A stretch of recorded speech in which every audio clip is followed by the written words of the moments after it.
News out of Arizona, where TMZ is reporting that they've now received their fourth email demanding money for information on the Nancy Guthrie case. Now, that email with the same Bitcoin account as the other three notes says in part, "I know what I saw 5 days ago south of the border, and I was told to shut up, so I know who he is, and that was definitely Nancy with them." This is the second reference to there being more than one person involved in the purported abduction of the 84-year-old mom of Today Show host Savannah Guthrie. Although investigators have still not announced any suspects in the case, the search for Nancy Guthrie is now in week 3 as Savannah Guthrie continues to plead to the public over the weekend for any information at all on her mom's whereabouts. I was told to shut up. That line showed up in an email to TMZ on February 16th.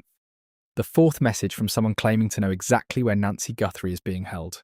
Same Bitcoin wallet as the first three. Same demand for money.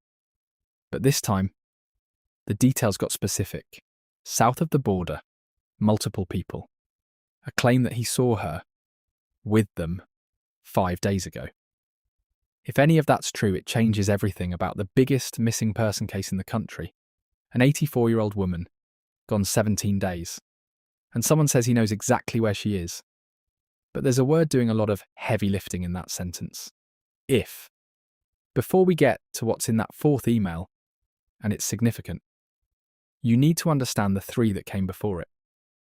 The pattern matters more than any single message. And before we get to any of the emails, you need to understand where this case actually stands right now. Because what's verified and what's claimed, those aren't the same thing. Nancy Guthrie is 84 years old. She's lived in the Catalina foothills outside Tucson for more than 50 years. Sharp, independent. A grandmother who lives alone and doesn't miss her Sunday church live stream. On the night of January the 31st, she had dinner at her daughter Annie's house, played cards with the family. Her son-in-law drove her home. Garage door closed around 9:50 p.m. and then the disconnection started. 1:47 a.m. Her doorbell camera goes dark, 2:12. A security camera picks up motion, 2:28. Her pacemaker loses its connection to the app on her phone, 41 minutes. That's the window. Whatever happened to Nancy Guthrie happened somewhere inside those 41 minutes. She didn't show up for church the next morning. Family went to check, found her gone. Blood on the front porch, confirmed as hers. DNA from someone unknown found on the property. The house became a crime scene. 10 days in, the FBI released doorbell camera images. Masked man, armed, gloves, black Ozark Trail backpack, the kind sold at Walmart. 5'9", 5'10", average build. That's all they had. Tips flooded in. Over 30,000. A man was detained in Rayo Rico. That's 60 miles south. Toward the Mexican border. Questioned for hours, released. Cleared. A SWAT team hit a property 2 miles from Nancy's home. No arrests. A Range Rover got towed from a restaurant parking lot. Then, a break. A glove. Found in a field about 2 miles out. It matched the suspect's gloves from the doorbell footage. DNA on it. Unknown male. Sent to CODIS, the FBI's national database. Results pending. And on February 16th, the sheriff made it official. Every member of Nancy's family, all 3 kids, all their spouses, cleared. Not suspects. Victims, day 17, several hundred law enforcement personnel, 30,000 tips, DNA in processing. And not one arrest, not one named suspect. Not one confirmed motive. That's where the case stands. Verified, documented. Now here's what arrived in TMZ's inbox. The 4 emails. Quick thing first. On February 2nd, TMZ and 2 Tucson TV stations got a ransom note. Millions in Bitcoin. 2 deadlines. Different Bitcoin wallet from what we're about to discuss. Both deadlines passed. The FBI never confirmed whether it was real. What we're going through now is something else entirely. Not a ransom from a kidnapper. A series of emails from someone who says he's a witness. Someone who claims to know who took Nancy Guthrie. And won't say a word until he gets paid. 4 emails. 5 days. Same Bitcoin wallet every time. And the story keeps getting more specific. First message, just before 5 a.m. Pacific. The sender said he knew who took Nancy, said he'd tried reaching her kids directly, Cameron and Annie, by email and text. Couldn't get through, so he wrote to TMZ. His price, 1 Bitcoin, about $66,000 at the time. In exchange, a name. The name of the person responsible. He included a Bitcoin wallet address, legitimate, but different from the one in the original ransom note. TMZ sent it straight to the FBI. That could have been the end of it. Anonymous tip demanding money in a high-profile case. Happens all the time, but it wasn't the end of it. Next day, second email, same wallet. The sender was frustrated, said he wasn't being taken seriously. TMZ hasn't released the full contents, but it followed the same thread. More detail, same demand, and a growing impatience that nobody was engaging. And here's the thing. By February 12th, this case already had a proven hoaxer. A guy in California, Derek Kalela, had been arrested a week earlier for sending a fake ransom note to the family. 2 text messages and a 9-second phone call. That's all it took to get charged. So another anonymous stranger demanding Bitcoin? Easy to see why that might not set off alarm bells. But he kept writing. This one changed things. The sender raised his demand to match the FBI's newly doubled reward, $100,000. But he structured it in a way you don't usually see. $50,000 in Bitcoin up front, the other $50,000 after an arrest. And he said he wouldn't touch that first payment until the information proved real. Think about that for a second. Most extortion grabs the money and disappears. This guy was proposing something closer to accountability. A 2-stage payment tied to actual results. And then there was the language. He called the kidnapper the main individual, not the kidnapper, not the suspect, the main individual. That word for main implies others. For the first time in these emails, the sender was suggesting this wasn't a one-person operation. He also dropped a line that TMZ's Harvey Levin read on air. Whoever goes after this person should... His words, and be prepared to go international. His reason for going through TMZ instead of police? He didn't trust law enforcement, didn't trust them at all. His message was basically, you don't trust me, I don't trust you, so let's use a middleman. And here's what else was happening that same day. The FBI got preliminary DNA results back from the recovered glove. A SWAT team descended on a property 2 miles from Nancy's house. The investigation was accelerating. The emails were accelerating right alongside it. Same wallet.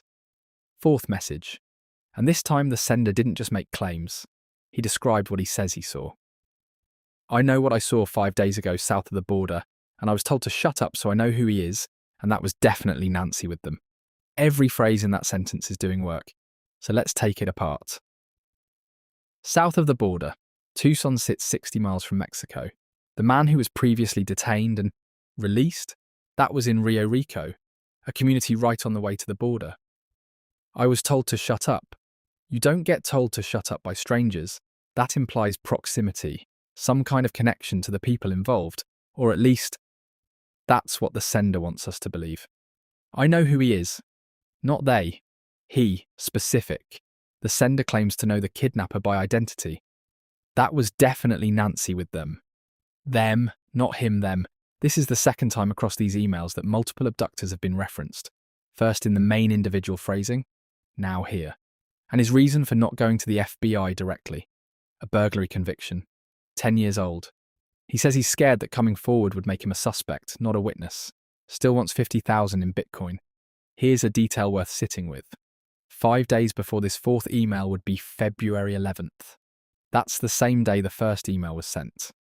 If the sender's telling the truth about seeing Nancy 5 days before writing this, that means the alleged sighting happened right when this whole email chain started.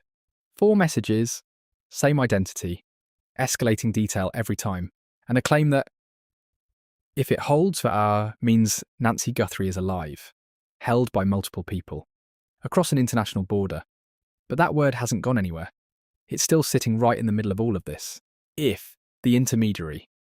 So after that fourth email, TMZ did something you don't see very often. They published a response, right on their site, an open message directly to the anonymous sender, Harvey Levin, TMZ's founder. Laid it out plainly. Send us the information. We'll forward it to the FBI the moment we get it. That creates a paper trail, documented proof that you provided the tip. And if it leads to finding Nancy, you're eligible for the full $100,000 reward. Levin confirmed the FBI knows about this arrangement. TMZ shared all 4 emails with federal investigators. Think about what that means for a second. Is Monday morning, we have received a 4th letter from the same person who says that he knows where Nancy Guthrie is and he wants money in return for the information. Essentially, he wants the reward. So I have something to say to you, and I've already talked to the FBI about this, that if you are not real, you're committing a crime, and you should know that. And this is a serious federal crime. If you are real, this is the 4th letter you've sent, and I should tell everybody that in this letter, it says, I know what I saw 5 days ago south of the border, and I was told to shut up, so I know who he is, and that was definitely Nancy with them. This is the 2nd time he has referred to more than one person involved in this. He said there is a main person and there are others, and he said it here. He is saying that Nancy was taken to Mexico. Now, this is what he's saying. I'm not going to vouch for him, but this is the 4th letter. We have sent them all on to the FBI. And he also says one of the reasons he's worried about coming forward is he has a record. He has a burglary on his record from 10 years ago. So I don't know if you're real or not, if you're watching this, but if you are, and I have told the FBI that we're going to do this, they know this, that if you're worried about getting this money, and you really do have this information, send it to us. You're sending us these letters. Send it to us. We will forward it to the FBI. And that way there's a record that we have that you supplied this information. If they find her and they find the kidnapper, then at least there is evidence, because we have it, that you're the one who provided the information. So this is a way for you to get that money if this really is. A media outlet, an entertainment news site, is functioning as a negotiation channel between an anonymous source and the FBI in an act of kidnapping. That's not how these things usually work. The sender says he doesn't trust law enforcement, so he's routing everything through TMZ. And TMZ is saying, fine, we'll be the bridge, but you've got to give us something real. And what has the FBI done with all of this? Nothing. Publicly, anyway. They haven't deposited a cent into that Bitcoin wallet. Haven't made any public statement about these specific emails. Just silence. TMZ's own people have said out loud what that silence probably means. If the FBI thought this was credible, there'd be reasons to act.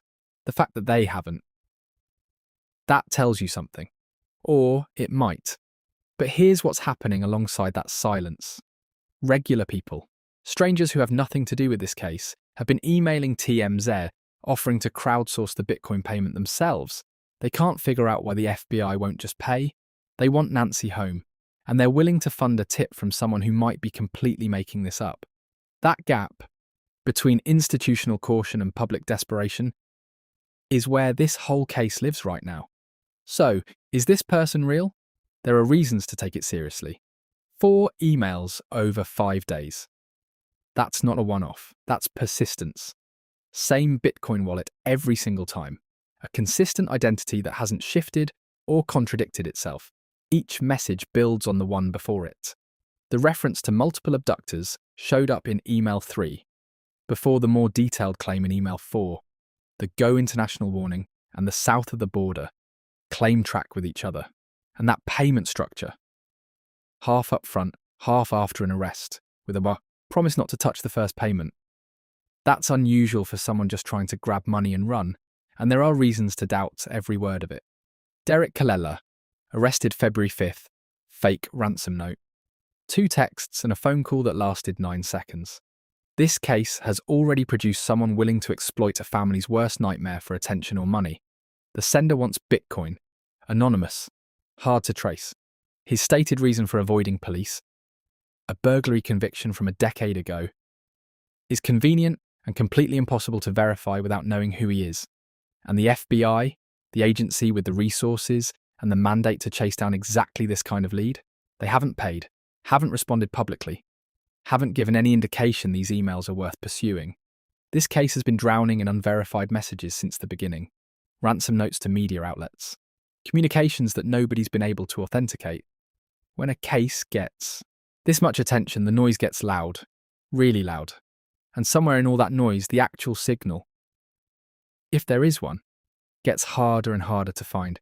And then there's the evidence that exists completely apart from these emails. DNA from an unknown male, found on Nancy's property. A glove with unknown male DNA that matches the suspect's gloves in the doorbell footage, found 2 miles away. Surveillance images of a masked, armed man. Walmart cooperating on the backpack and clothing. CODIS results still pending. None of that proves the emailer is telling the truth, and none of it proves he's lying. The verified investigation and the anonymous emails, they're running on 2 separate tracks, same case. No bridge between them. Investigators have said they're working through what one federal source called a myriad of theories. They haven't narrowed to any single one. The sheriff's department pushed back on reports that called this a burglary, gone wrong, said they never confirmed that, wouldn't rule it out either. So what you've got is a case with plenty of evidence and no public answers, and 4 emails from a stranger who says he has the answer. But only for a price. Nancy Guthrie needs medication every day. Without it, the sheriff said, the consequences could be fatal. Her pacemaker's been disconnected from its monitoring app for over 2 weeks now. Her daughter walked away from the Winter Olympics to look for her. Her family has posted video after video, pleading, offering to pay, saying they'd do whatever it takes. On Sunday night, day 15, Savannah Guthrie looked into a camera and spoke to whoever has her mother, or whoever knows where she is. It's never too late to do the right thing.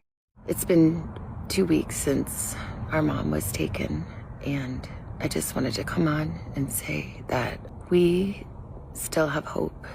We still believe. And I wanted to say to whoever has her or knows where she is that it's never too late, and you're not lost or alone, and it is never too late to do the right thing. And we are here. We believe, and we believe in the essential goodness of every human being, and it's never too late. And somewhere out there, a person with a Bitcoin wallet and 4 emails to TMZ says he knows exactly where Nancy is, says he saw her, says he was told to shut up about it. The FB hasn't said a word. 17 days, 30,000 tips, hundreds of investigators, DNA waiting on a database, and 4 emails that might mean everything, or nothing at all. If you know anything about Nancy Guthrie's disappearance, anything at all, the FBI tip line is 1-800-CALL FBI. That number's for everyone, including whoever's been writing those emails.